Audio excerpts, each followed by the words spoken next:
자, 우리가 저번 주에 이제 3-1단원이랑 3-2단원 배웠잖아. 그치? 3-1은 안 어려웠지? 담화는 할만했지? 담화 자체는 저번에도 이야기했듯이 그 담화의 구성요소, 뭐 발화랑 담화의 정의 정도만 확실하게 외우고 있으면 어렵지 않단 말이야. 3-1단원. 근데 이제 3-2단원이 문법단원이라 좀 어렵게 시험에도 나올 거고, 근데 4-1단원도 마찬가지로 어렵진 않아. 범위 자체가 어렵진 않거든. 근데 4-1단원에선 보통 어떤 문제가 나오냐면 일치, 불일치 문제 같은 것들이 많이 나와. 애들이 지문 공부할 때 확실하고 세세하게 공부를 했는지가 자주 나오는 파트고, 그 다음 시험 그 당일 풀 때도 애들이 꼼꼼하게 읽고서 문제 실수 안 하는지 보는 단원이라고 생각하면 돼. 단원 자체가 어렵진 않은데 실수를 꼼꼼하게 안 보면은 할 수 있는 단원이다.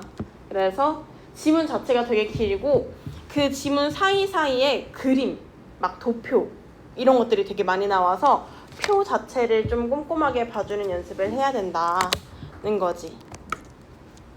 자, 한번 들어가 볼게. 매체의 표현 방법. 자, 여기부터 한번 볼게. 일상생활에서 책이나 스마트폰을 통해 다양한 매체를 접하는 상황이다. 매체는, 자, 밑줄 칠게. 언어 표현뿐만 아니라 시각자료나 동영상 자료 등 다양한 표현 방법이 드러난다는 점을 파악할 수가 있다. 자, 우리가 얘들아 뭐 교과서도 그렇지만 어떠한 책 같은 거 보다 보면은 책에도 그냥 글만 적혀져 있지가 않아. 책도 막 보다 보면은 시각자료, 그러니까 그림, 뭐 도표 이런 것들 들어가 있을 수도 있고, 아니면 우리가 누군가의 발표 같은 걸 볼 때는 만약에 PPT에 글밖에 없어. 그러면은 가독성이 떨어져. 집중이 잘 안 된단 말이야. 중간중간에 뭐 그림 같은 거, 사진 같은 거 넣어줄 수도 있고, 아니면 동영상은 시청각 자료지, 그치? 눈으로도 볼 수 있고 귀로도 들을 수 있는 걸 우리가 시각청각 포함해서 시청각 자료라고 이야기를 한단 말이야. 정말 글만 있으면 우리가 집중하기가 많이 힘들어져. 그래서 중간중간에 이해를 돕기 위해서, 집중력을 높이기 위해서 다양한 자료를 활용하는구나. 우리가 그런 다양한 자료들을 매체라고 이야기를 해줄 거야. 자, 여기 아래 부분도 한번 같이 볼게. 이 단원의 핵심 질문, 이런 것들에 대해서는 이 4-1단원을 공부를 다 했으면은 대답을 할 수 있어야 돼. 매체에는 어떤 표현 방법이 사용될 수 있을까요? 이렇게 나오는데, 자, 아까도 이야기했듯이 당연히 얘들아 언어 표현 같은 건 당연히 사용될 수가 있겠지. 언어 표현이라는 거는 이렇게 선생님이 막 말을 하잖아, 그치? 말을 하는 것도 언어 표현이고, 아니면 이렇게 글로 적혀져 있는 거, 단어 표현, 이런 것들은 다 언어 표현에 들어가. 그리고 표, 그래프, 그림, 사진, 이런 시각 자료 같은 것도 활용할 수 있을 거고, 그 다음 동영상 자료 같은 것도 활용할 수 있을 거다. 밑줄 쳐주고. 그러면 아니 그냥 글만 쓰면 되지, 왜 영상, 그 다음에 막 사진, 그림, 표 이런 다양한 자료들을 왜 사용하는 거예요? 라고 이야기를 한다면, 자, 말하는 이 아니면 글쓴 이가 말하고자 하는 바, 전달하려고 하는 걸 더욱더 효과적으로 사용하기 위해서, 전달하기 위해서, 그 다음에 흥미를 유발하기 위해서 다양한 표현 방법을 활용한다. 밑줄 치고 암기해줄게. 자, 사실 여기가 그렇게 중요한 건 아니고 얘들아, 여기는 좀 간단하게 보고서 우리 바로 본문으로 들어갈게. 자, 보면은 아까도 이야기했듯이 언어 표현, 그 다음 시각 자료, 동영상 자료 같은 거 활용해서 이야기를 할 수가 있다. 우리는 어떠한 매체 같은 걸 비판적으로 읽기 위해서는 우리가 과연 표현 방법이 잘 쓰여진 건가, 그 다음 이 표현 방법을 통해서 과연 효과적으로 전달이 되는가, 이런 것들을 비판적으로 읽을 수 있어야 돼. 예를 들어서 표를 사용하지 않아도 되는 부분에다가 표를 굳이 사용을 했어. 그거 의미 없는 표가 되는 거잖아, 그치? 표를 활용해야 하는 곳에 적절하게 활용을 했는지도 우리가 옳고 그름을 따져줄 수가 있어야 되고, 자, 매체에 이렇게 다양한 표현 방법을 활용을 하면 말로 표현하기 어려운 부분도 쉽게 설명을 할 수가 있고, 그 다음에 호기심 유발, 주의 집중 시킬 수가 있다. 효과들 밑줄 쳐주고. 자, 그러면은 우리가 다양한 글을 읽을 때 어떻게 읽어야 되냐? 우선 글을 읽을 때 얘들아, 그 각 문단 부분에 중요한 중심 내용들을 먼저 이해를 해줄 수가 있어야 돼. 아, 이 문단에서는 이 부분이 중요한 거구나, 이 문장이 중요한 거구나, 이런 걸 먼저 이해를 해줄 수가 있어야 되고, 중심 내용을 이해를 했으면 그 바로 옆에 표 같은 게 있을 수 있잖아, 그치? 그 표 같은 걸 보면서 아, 이 표를, 이 그림을, 이 사진을 활용한 이유는 이걸 더 잘 나타내주기 위해서 활용한 거구나, 이러면서 그 자료의 내용과 표현 의도를 파악을 해줘야 된다. 아, 이 그림, 이 사진, 이 표를 이거 전달 더 잘하려고 사용을 했구나 라는 걸 파악을 했으면 과연 그 표, 사진, 그림이 잘 사용된 건가? 잘 사용됐다면 그 효과는 뭘까? 라는 것까지 평가를 해줄 수가 있어야 돼. 예를 들어서 만약에 얘들아 바다에 대해서 설명하는 글을 썼어. 근데 갑자기 산 그림이 나와 있어. 그럼 이거 적절하게 사용되지 않은 거잖아, 그치? 이런 것도 너네가 평가를 해줄 수가 있어야 된다는 거야. 자, 그러면 선생님, 만약에 바다 설명하는데 산 그림을 사용했어요. 아, 그러면은 확실하게 옳지 않다는 거 알겠어요. 근데 그렇게 확실하게 옳지 않은 게 나오면은 풀기가 쉬울 텐데 애매하면은 풀기가 어려울 거 아니야. 적절성과 효과를 평가하는 방법이 따로 있을까요? 라고 이야기를 한다면 우리가 글을 읽을 때 과연 어떠한 대상을 설명하려고 하는지를 먼저 체크를 해줄 수가 있어야 되고, 그 설명하는 대상이랑 그 사용한 자료랑 확실하게 일치하는지를 먼저 파악할 수가 있어야겠지, 그치? 내가 설명하려는 대상이랑 사용한 자료랑 확실하게 맞아떨어지는지를 먼저 확인을 해줘야 되고, 내가 만약에 글 쓰는 이였다면 어떠한 방법들을 사용할 수 있을지, 그 방법들을 왜 사용했을 것 같은지도 같이 떠올려주면서 평가를 하면은 평가가 훨씬 더 쉬울 거다 라고 지금 여기서 이야기를 하고 있어. 본문 같은 걸 보면은 훨씬 더 이해가 쉬울 텐데, 본문 들어가기 전에 너네가 배경 지식을 조금 알고 있어야 돼. 여기서 배경 지식 조금만 우리 쌓고 들어갈게. 자, 보면 얘들아, 우리가 살아가면서 다양한 물건들을 쓰잖아, 그치? 만약에 너네가 옷을 산다고 이야기를 하자. 사람이 옷을 안 입고 살 수는 없어, 그치? 옷을 입을 건데 너네한테 굳이 같은 니트를 만약에 사. 검정색 니트를 사려고 하는데 A 회사에서도 검정색 니트를 만들고 B 회사에서도 검정색 니트를 만들어. 근데 A 회사 검정색 니트를 사면 하루에 한 명씩 아프리카 어린이들이 굶어 죽는데, B 회사의 검정색 니트를 사면은 하루에 한 명씩 아프리카 어려운 아이들에게 기부를 한대. 이렇게 따졌을 때 나 같은 검정색 니트를 판다고 쳤을 때 당연히 B 회사 걸 사겠지, 그치? 착한 회사 거를 사줄 거 아니야, 그치? 이 내용이랑 관련된 본문이야. 자, 봐봐. 착한 소비랑 관련된 신문 기사가 여기 나와 있대. 그래서 우리가 착한 소비라는 게 뭔지에 대해서 조금만 이해를 하자면, 자, 하나 사면 하나 기부, 착한 소비. 저소득층 청소년 꿈 키워주기. 세상을 아름답게. 당신은 착한 소비자입니까? 환경과 미래, 나눔을 생각하는 착한 소비 늘어. 당연히 보통의 인간이라면 착한 소비랑 나쁜 소비 중에 착한 소비를 선택할 거야, 그치? 자, 왜 착한 소비를 하는 건지, 착한 소비가 어떠한 영향을 불러왔는지에 대해서 우리가 이 본문을 읽으면서 한번 천천히 이해를 해볼게. 천천히 이해를 해보면서 얘들아 밑줄을 좀 많이 칠 거야. 그 다음에 여기 이런 식으로 얘들아 자료들이 엄청나게 많이 나올 거야. 이 자료들이 왜 나왔는지에 대해서 다 암기하고 있어줘야 돼. 알겠지? 자, 천천히 들어가 볼게. 제목, 착한 소비. 내 지갑 속에 투표용지. 이렇게 시작을 해. 자, 여기서 중요한 건 착한 소비라고 이야기를 했어. 착한 소비라는 건 얘들아, 내 지갑 속에 있는 투표용지랑 마찬가지래. 자, 만약에 아까도 이야기했듯이 얘들아, A 회사가 있고 B 회사가 있는데 A 회사는 나쁜 회사, B 회사는 착한 회사야. 같은 제품을 팔면 우리는 B 회사 걸 사주겠지, 그치? 응?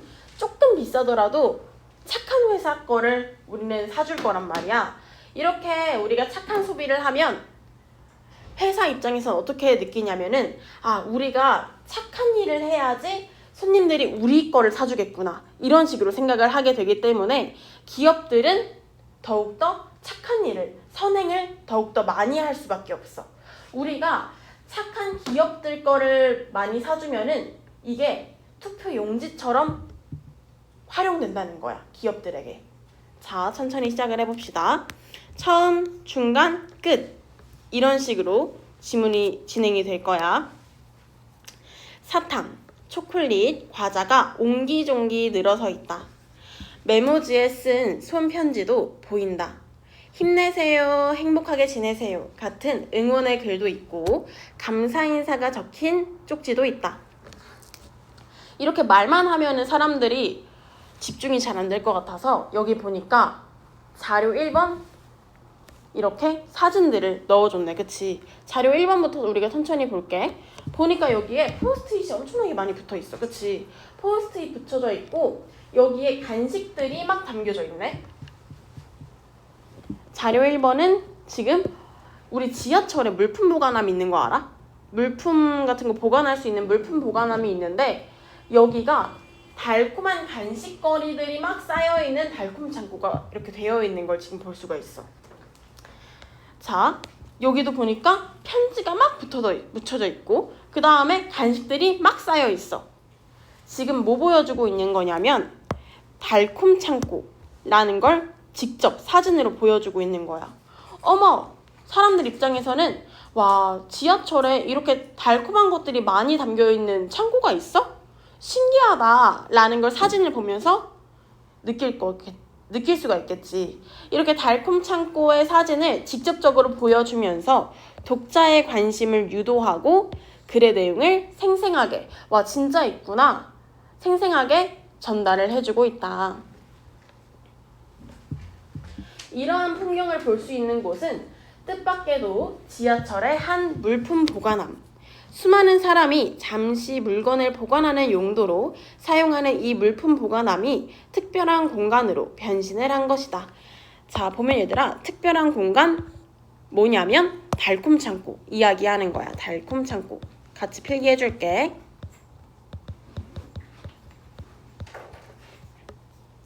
여기서 이야기하는 특별한 공간은 달콤 창고다. 왜 이따가 이 특별한 공간이 라고 불리는지가 시험에 나올 거야. 문제에 나올 거야. 달콤 창고를 왜 특별한 공간이라고 부르는지 그 이유도 암기하고 있어야 돼. 2015년에 이렇게 지하철의 물품 보관함이 달콤 창고로 활용이 됐대. 한 사회 관계망 서비스의 사용자가 서울 지하철 2호선 강남역에 물품 보관함에 초콜릿을 넣어두었으니 누구든 꺼내 먹으세요 라는 글을 올리면서부터였다. 이 소소한 나눔에 감동한 사람들이 동참을 한 거야. 어떤 사람이 저 2호선 강남역 그 어떤 몇 번 물품 보관함에 초콜릿 넣어뒀으니까 지나가시는 분들 가져가서 먹으세요 라고 이야기를 했는데 사람들이 감동해서 내가 가지고 있는 거 뭐 없나? 뭐 이렇게 꺼내가지고 거기에다 같이 넣어주기도 하고 아니면 사와가지고 넣어주기도 했던 거야. 이렇게 사람들이 동참을 한 거지. 달콤한 간식을 먹고 힘내라는 의미에서 달콤 창고라는 이름이 붙었다.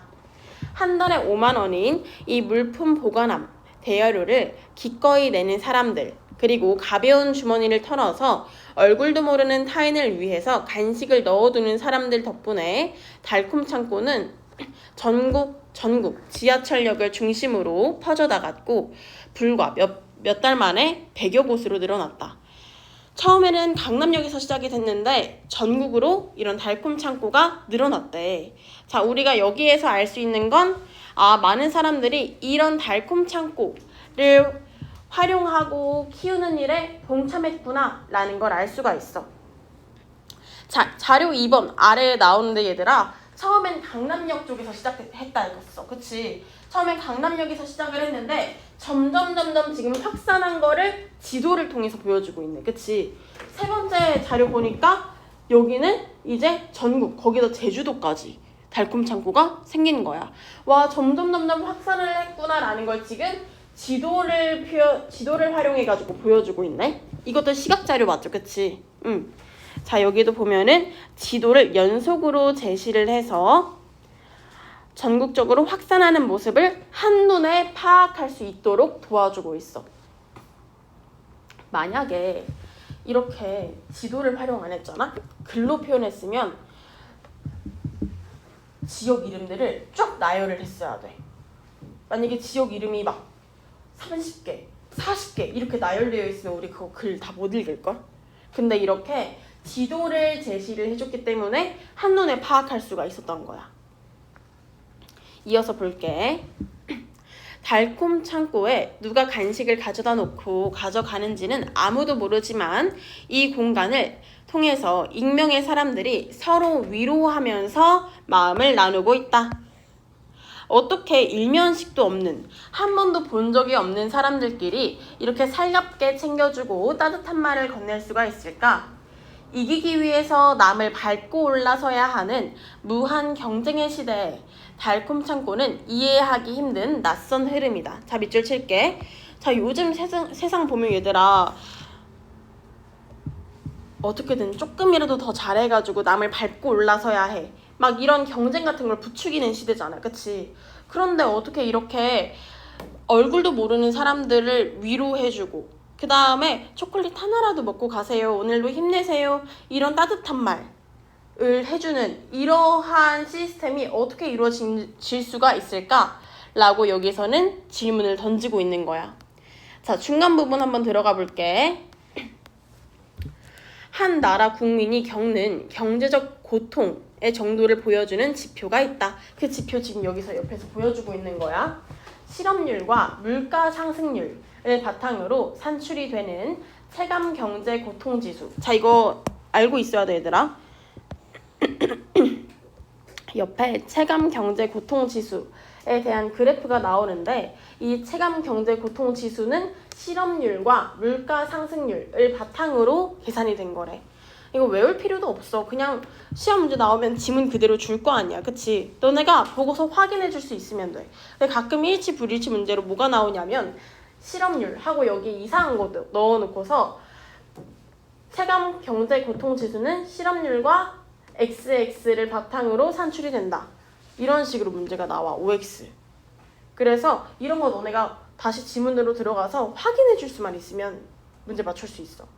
이해되지? 그치? 지수가 높을수록 경제적 고통이 심하다는 뜻이다. 자, 여기까지 이해를 하고 여기 보면 얘들아 2006년에는 12.8포인트였어. 그치? 근데 지금 시간이 가면서 점점 그래프가 올라가지. 그치? 여기 보면은 그래프가 높을수록 지수가 높아질수록 경제적 고통이 심하다는 뜻이래. 옛날보다 현재가 더 고통이 심하구나라는 거 그래프를 통해서 알 수가 있지. 그치? 설명해 줄 거야. 우리나라의 체감 경제 고통 지수는 2006년 약 13포인트에서 점점 올라서 2015년에 22포인트까지 치솟았대. 국민이 느끼는 경제적 고통이 해가 갈수록 큰 폭으로 증가했다는 증거이다. 자, 밑줄 칠게. 생활이 넉넉해지는커녕 점점 더 어려워지는데 강자만이 남는 정글 속에서 사람들은 왜 자신이 가진 것을 남과 나누려고 하는 걸까? 라고 이야기를 하면서 아니 요즘은 경쟁 시대인데 왜 달콤 창고라는 게 어떻게 만들어진 거지? 아니 무한 경쟁의 시대인데 왜 사람들은 익명의 사람들에게 초콜릿 같은 걸 나눠주려고 하고 따뜻한 말을 해주려고 하는 거야? 살짝 이해가 안 되네? 라고 하면서 의문을 제기하고 있어. 질문하고 있잖아. 의문 제기. 확실한 것은 이러한 움직임이 몇몇 착한 사람들만의 선행이 아니라는 것이다. 지극히 평범한 사람들이 만들어내는 새로운 일상의 풍경이다. 게다가 역설적이게, 모순적이게, 말이 안 되게도 위기가 닥칠 때, 자 밑줄 칠게, 위기가 닥칠 때, 사는 게 힘들 때일수록 착한 움직임은 더욱더 커진대. 자, 지금 쌤이 밑줄 같이 이렇게 쳐주고 있는 부분들 있잖아. 여기 다 일치 불일치 문제 선지들로 많이 나오는 부분들이야. 나중에 시험 문제 나오면은 여기 부분 한 번씩만 더 확인해 줄 수 있으면 돼. 경제가 나빠질수록, 사는 게 힘들어질수록 사람들이 따뜻한 행동을 더 많이 한대. 경제가 나빠질 때 착한 소비의 모습이 어떻게 변하는지를 분명하게 보여주는 그래프가 있다. 세계 공정무역 매출액은 지난 2004년 이래에 꾸준히 증가를 해왔는데, 특히 2008년 이후 금융위기의 여파로 세계 경제 성장률이 마이너스로 돌아섰을 때에도 공정무역 매출액 증가 추세를 보였다. 자, 보면 얘들아, 세계 경제 성장률, 전 세계가 점점 힘들어졌을 때 오히려 공정하게 무역하는 그 매출액은 점점점 더 올라갔대. 세계는 점점 힘들어지는데 공정하게 매출하는 그 액수는 점점 올라가지, 그치? 세계가 힘들수록 사람들은 더욱더 따뜻한 마음을 보내려고 노력하는구나라는 걸 이 그래프로 우리가 알 수가 있는 거야. 괜찮지? 각각의 그래프나 사진을 통해서 우리가 뭘 알 수가 있는지를 이해를 해줄 수가 있으면 돼. 자, 조금만 버텨. 우리나라의 상황도 이와 다르지가 않대. 위에는 전 세계를 보여줬다면 이번엔 우리나라를 보여줄 거야. 우리나라의 공정 무역 매출액은 2008년에서 2009년까지 1년 사이에 210%나 가파르게 이렇게 증가를 했대. 경제가 안 좋을 때일수록 타인을 생각하는 그런 착한 소비가 늘어나는 이상한 현상이 벌어진 것이다. 자, 여기 중요해. 이상한 현상. 여기서 말하는 이상한 현상이라는 건 뭐냐면, 세상이 힘들 때일수록 착한 소비, 착한 행동이 늘어났다는 거를 지금 이상한 현상이라고 표현을 한 거야. 의미 있는 소비를 하려는 사람들의 열망을 보여주는 또 다른 사례가 있다. 서울에 있는 한 사진관은 고객이 사진을 찍을 때마다 장애인, 미혼모, 다문화 가정, 혼자 사는 노인 등 소외계층의 사람들에게 촬영권을 준다. 자, 새로운 사례 하나 보여주고 있어. 사례 예시. 어떤 손님이 한 명 사진 찍으러 오면은 그렇게 손님이 한 명 올 때마다 힘들게 사는 사람들에게 한 번씩 촬영권을 나눠주는 기부를 하고 있는 거야. 한 사진관이. 이렇게 1대1 기부 방식을 도입하자 손님도 늘어났다. 같은 가격에 좋은 일까지 할 수 있다는 사실이 사람들을 움직였다. 심지어 추가로 돈을 기부하면서까지 소외된 이웃을 위한 사진을 더 많이 찍어달라고 부탁하는 사람들도 꽤 있었대. 이 사진관과 같은 1대1 기부를 포함해서 정기적으로 기부에 참여하는 가게가 매년 급격하게 늘어나고 있다. 우리 여기저기 가게 가보잖아. 가게 가보면은 우리는 매출의 몇 %를 기부해요 이런 식으로 적어놓은 가게들이 있어. 그런 가게일수록 사람들이 더 찾아가게 된다는 거야. 자, 여기도 보면 얘들아, 옆에 자료가 또 나와 있는데 점점 기부하는 가게의 수가 늘어나고 있구나 라는 거 지금 표로 보여주고 있지, 그치? 만약에 이 표 사용 안 하고 2013년에는 몇 곳, 2014년에는 몇 곳, 2015년에는 몇 곳씩 기부를 했더라 이런 식으로 글로 표현했잖아? 그러면 우리가 집중력이 많이 떨어졌을 거야. 근데 이렇게 표를 활용을 해주면은 한눈에 바로 딱 알아보기가 쉽기 때문에 이렇게 뭔가 자료 같은 것들을 활용을 하면 사람들의 집중력을 더욱더 높일 수가 있다는 거지. 이어서 좀만 더 볼게. 사람들은 이제 가격이나 품질이 아무리 좋고 그러더라도 비인간적이고 이기적인 과정을 거쳐서 만들어진 물건이라면 더는 그것을 소비하려고 들지 않는다. 따라서 기업들도 예전보다 훨씬 더 가치 지향적인 경영을 해야 한다. 그래서 기업들은 그냥 품질 좋은 제품 만들어야지 라고만 생각을 하는 게 아니라 요즘은 어때야 되냐면 품질이 우선 좋아야 돼. 품질 좋아야 되는데 그런데 거기에다가 다른 가치도 또 가지고 있어야 돼. 이렇게 생각을 하게 된다는 말이야. 오히려 요즘 사람들은 조금 가격이 비싸더라도 훨씬 더 가치 있는 물건들을 소비하려고 해. 여기서는 그 가치가 누군가를 돕는다, 선행, 이런 것들을 지금 이야기를 하고 있는 거지. 또 예시 하나 더 나올 거야. 한 세계적인 커피 회사는 2000년대 초반 제3세계 커피 농부들을 정당하게 대우하지 않는다는 사실이 알려져서 엄청난 손가락질을 받은 뒤 공정무역 커피를 도입하면서 친환경 기업의 이미지를 만들어갔다. 어떤 A 회사는 커피 농부들을 잘 대우해주지 않는다. 아니 돈을 너무 조금 줘 월급을. 그런 게 알려지면서 사람들이 소비를 너무 적게 하는 거지. 그래서 이미지를 바꿔야겠다 라는 생각을 해서 친환경 기업의 이미지를 천천히 만들어갔대. 물론 착한 가치를 내세운다고 해서 기업이 선한 의도와 목적을 갖게 되었다고 보기는 어렵대. 자, 밑줄 칠게.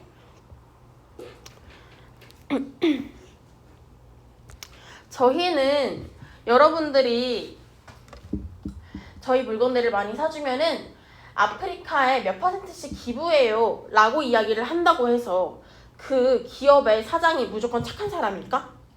아닐 수도 있어. 그냥 마케팅 전략일 수 있단 말이야. 그치? 그냥 마케팅 전략일 수 있어. 무조건적으로 선한 의도와 목적을 갖게 되었다고 볼 수는 없어. 이것이 윤리 경영이 아니라 그냥 이미지 마케팅에 불과하다고 보는 시각도 많아. 그러나 사람들이 우리는 착한 기업의 물건들을 더 많이 사줄 거야 라고 생각을 하고 이렇게 행동을 한다면 기업이 선하게 행동하도록 만들 수가 있다는 거야. 그래도 조금이라도 더 기업이 선하게 행동하도록 만든다는 것 그 자체가 한 단계 나아가는 것임은 분명하다. 좋은 일을 하는 기업이 성공하는 사례가 거듭이 된다면 점차 시장의 질서도 합리적으로 바뀔 것이다. 그리고 세계는 이미 그러한 방향으로 변해가고 있다. 이렇게 되어 있는데 여기서도 또 시험 문제가 나와. 그러한 방향으로 변해가고 있대. 근데 그러한 방향이 뭐야? 라고 이야기를 한다면 조금 더 비싸더라도 착한 가치, 좋은 가치를 실현하는 그런 기업의 물건들이 많이 팔리니까 우리 좋은 이미지를 만들어내자 하는 기업들이 많아진다는 거야. 그동안 경제학에서는 합리적인 선택을 하는 것, 즉 자신에게 가장 이익이 되는 쪽을 선택하는 것이 호모 에코노미쿠스의 인간, 본성이라고 여겨왔대. 그러니까 이 호모 에코노미쿠스라는 게 뭐냐면 경제적으로 본인들이 이익되는 것만 사람들은 선택할 거야 라는 게 이 호모 에코노미쿠스의 뜻이거든. 이제껏 인간의 이기적인 본성이 중요하다. 그러니까 조금 나쁘게 아프리카 사람들한테 돈을 안 줘. 착취를 해가지고 싼 물건을 만들어내. 이런 기업들이 예전엔 많았더라면 요즘에는 정당한 대우를 해주고 착한 가치를 해주는 기업들이 훨씬 더 잘 팔린다는 거지. 자, 그래서 여기도 보면은 모두가 자기 위치에서 자기 이익을 추구하면 그것이 건강한 경쟁을 통해서 모든 사람에게 행복을 가져다 줄 것이라고 믿었어, 옛날에는. 하지만 이기심을 바탕으로 한 경쟁은 기대와 다르게 환경 파괴, 물질 숭배, 지나친 경쟁, 인간성 상실 등 온갖 문제를 발생시켰다. 지금 세계 곳곳에서 나타나는 착한 소비의 움직임은 그동안의 이기적 선택에 대한 반성과 그리고 이타심이라는 인간의 본성이 발현된 것이라고 볼 수가 있다. 그래서 물론 나만의 이익 같은 것도 중요하지. 그런데 요즘 사람들은 내가 과거에 좀 잘못한 것들이 많으니까 그걸 돌이켜볼 겸 반성도 하고 그 다음에 그래 같은 사람인데 나도 힘들고 다른 사람들도 힘드니까 다른 사람들을 위한 행동을 조금 더 해야겠다 라는 이런 본성들도 발휘가 돼서 요즘 날에 착한 소비가 확산이 됐다 라고 이야기를 하고 있는 거지. 자, 밑줄 치고 자, 끝부분 한번 같이 볼게. 착한 소비는 단순히 경제활동의 문제가 아니다. 착한 소비라는 건, 자, 밑줄 칩시다. 여기에 지금 제목 부분이 등장을 해. 착한 소비는 한 장의 투표용지와 같다. 왜 투표용지라고 이야기를, 비유를 하고 있는 거냐면 이 착한 소비 한 번 한 번이 사회를 바꿀 수 있기 때문에 이 투표용지라고 표현을 하고 있는 거야. 우리가 어디에 어떻게 소비를 하느냐에 따라서 기업이, 사회가, 그리고 세상의 미래가 달라질 수가 있다. 자, 이렇게 나오고 얘들아, 바로 다음 페이지도 한번 이어서 볼게. 착한 소비, 내 지갑 속의 투표용지 어떻게 읽으셨나요? 이렇게 나오는데, 자, 늘봄이라는 사람은 뭐라고 적었냐? 제목을 보고서 호기심이 생겨서 읽게 되었대. 글을 읽고 나니까 제목에 담긴 의미를 이해할 수 있었다. 착한 소비를 통해서 사회에 큰 영향을 미칠 수가 있구나 하는 내용이 인상적이었대.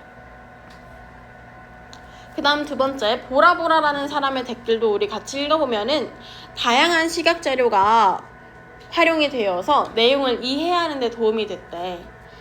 뭐 예를 들어서 달콤 창고의 실제 모습이 사진으로 제시가 되어 있기도 했고, 또 다양한 그래프 같은 것들을 활용을 해서 전국 기부 가게의 수 같은 것들을 한눈에 알아볼 수 있게 해줘서 이해를 하는데 훨씬 더 도움이 되는 글이었다 라고 이야기를 하고 있고, 또 세 번째 댓글, 장수하늘소에서는 뭐라고 이야기를 하냐면 요즘 상황에서 의미 있는 내용 같다 라고 이야기를 하고 있네. 착한 소비가 세상의 미래를 바꿀 수 있는 실천이라는 의견에 공감한다. 우리 모두 깊게 생각을 해봐야 할 내용이다 라고 생각을 하면서 글을 읽게 되었대.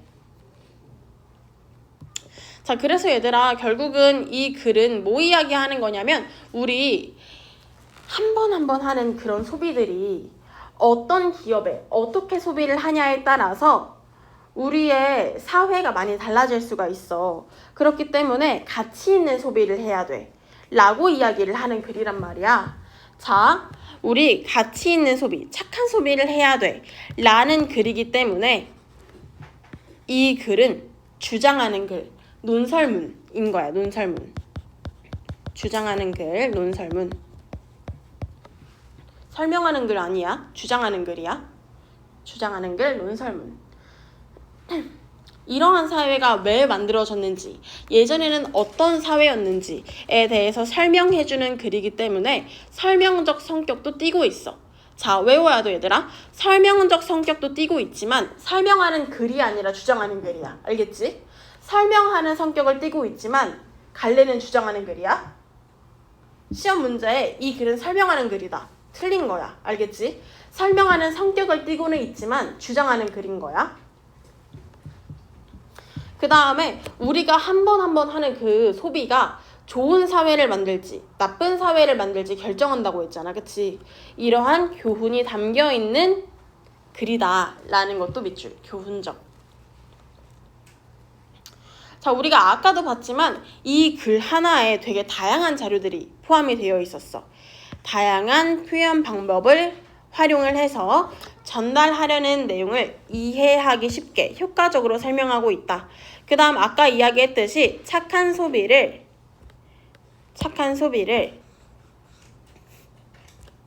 투표용지에 비유를 해서 의미 있는 소비가 세상의 미래를 바꿀 수 있다라는 거를 비유를 통해서 강조하고 있다라는 것도 체크 한번 해줄게.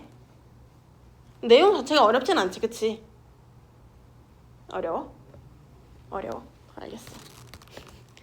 자, 그래서 얘들아, 자, 이 주장하는 글도 구성이 어떻게 되어 있냐 라고 물어본다면 처음, 중간, 끝이라고 이야기해 줄 수 있어야 돼. 괜찮지? 처음, 중간, 끝이야. 처음, 중간, 끝. 서론, 본론, 결론 아니야. 알겠지? 처음, 중간, 끝이야. 다음 페이지에서 그래서 처음, 중간, 끝 부분에도 동그라미 네모 한 번씩만 쳐줄게. 가끔가다 선생님들이 애들 틀리게 무조건 만들고 싶으면은 이 글은 서론, 본론, 결론으로 진행되고 있다. 구성되어 있다. 이런 식으로 시험 문제 내. 서론, 본론, 결론 아니라고 했어. 알겠지? 처음, 중간, 끝 이야.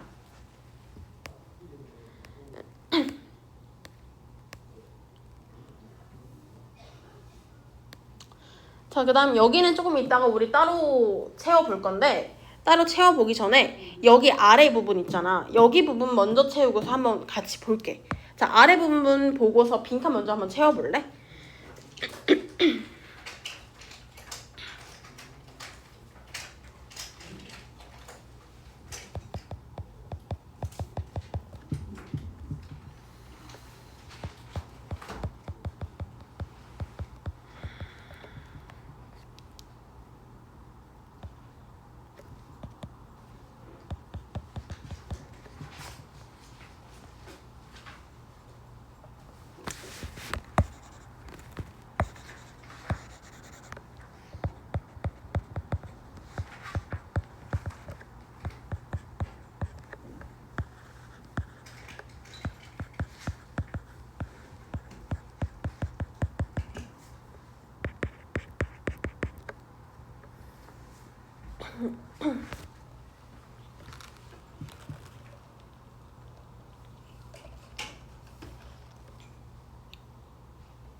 빈칸 먼저 쭉 한번 채워줘.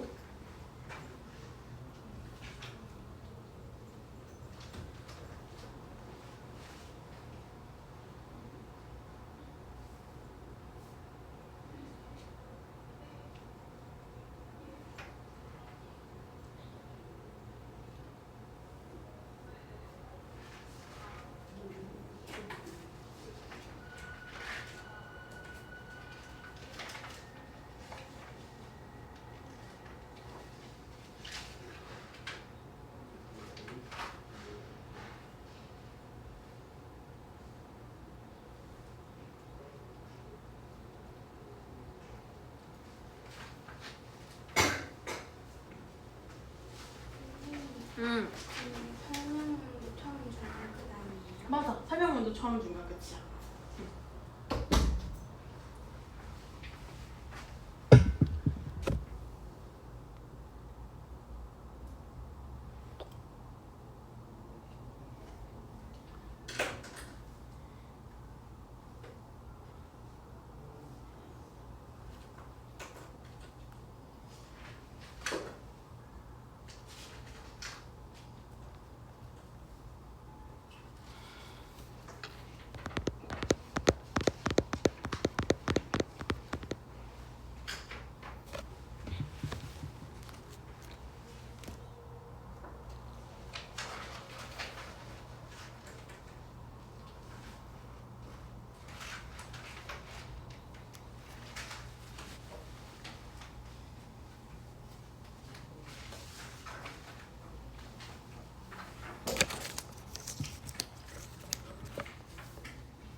자, 여기 한번 같이 볼게요.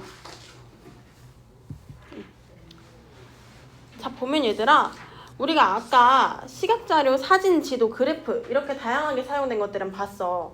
근데 이런 부분들은 차라리 여기보다는 아까 본문을 보면서 파악을 하고 암기를 하는 게 훨씬 더 좋아. 여기는 자료 3, 자료 4 이렇게만 되어 있고 사진이 없어서 이 어떤 자료들이 어떤 부분에 뭐가 사용됐는지, 왜 사용됐는지는 본문을 봐주는 게 좋은데 언어 표현은 여기에서 봐줄 수가 있어서 언어 표현만 한번 좀 볼게. 자, 보면 얘들아, 우리가 아까 본문 볼 때 생활이 넉넉해지기는커녕 점점 더 어려워지는데 강자만이 살아남는 이 정글 속에서 사람들은 왜 자신이 가진 것을 남과 나누려고 할까? 라면서 질문 나왔던 거 기억나? 중간 부분에 이런 질문 부분이 등장을 했었거든. 이 질문을 보고서 우리가 뭐에다가 밑줄을 쳤었냐면은 의문형 문장이 사용되었다 에다가 밑줄을 쳤었어. 이렇게 의문형 문장 같은 표현 방법들을 활용해주면 글의 주제랑 관련된 문제를 더욱더 강조해줄 수가 있고, 그 다음에 독자의 관심도 우리가 집중을 시킬 수가 있다. 주의 집중을 시킬 수가 있다. 그 다음 우리가 아까 본문 읽다가 호모 에코노미쿠스라는 게 나왔어. 그치? 근데 호모 에코노미쿠스 아마 원래부터 알던 사람들 거의 없잖아. 그치? 우리가 일상생활에서 쓰는 말 아니잖아. 호모 에코노미쿠스. 이거 경제 용어거든? 옛날 사람들이 무조건 경제적으로 이익되는 거에 끌렸다 라는 뜻인데, 이거 경제 용어야. 일부러 이 본문에다 경제 용어를 활용을 해서 경제학에서 인간의 이기적 본성을 강조해왔음을 이 용어 하나에 압축해가지고 표현을 해준 거야. 너무 길게 말로 하면은 너무 길어질까봐 경제 용어를 활용해서 설명을 하고 있다 라는 거, 압축해서 표현하는 데 도움을 줬다는 거 기억을 해줘야 되고, 호모 에코노미쿠스. 그 다음 얘들아, 또 어떤 부분이 나왔냐면 맨 끝부분에 우리 한 번 한 번의 착한 소비가 기업, 사회, 미래, 세상의 미래를 달라지게 할 수가 있다 라는 부분이 나왔어. 보면 얘들아, 기업이면 그냥 회사 하나야. 그치? 근데 거기서 사회가 됐어. 그 다음 사회에서 세상의 미래가 됐지. 지금 점점점 커지는 거 느껴져? 점점 커지는 걸 우리가 점층법이라고 이야기를 해. 점층적 표현. 그래서 이 글에서 점층적 표현이 사용되고 있구나 라는 것도 체크를 한번 해줍시다. 점점점 커지는 거. 그래서 점층법을 사용하고 점층적 표현을 사용하면은 착한 소비가 이렇게 큰 영향을 미치는구나 라는 걸 우리가 이해할 수가 있어. 그 다음 우리 맨 처음에도 이야기했지만 착한 소비는 한 장의 투표 용지와 같다 라고 이야기하면서 착한 소비는 투표 용지와 같다. 비유 사용한 거지. 그치? 비유법, 비유 표현을 사용해서 우리 착한 소비를 해야 되는구나 라는 주장을 더 확실하게 강조하면서 전달을 해줄 수가 있었다 라는 거에도 밑줄 한번 쳐봅시다.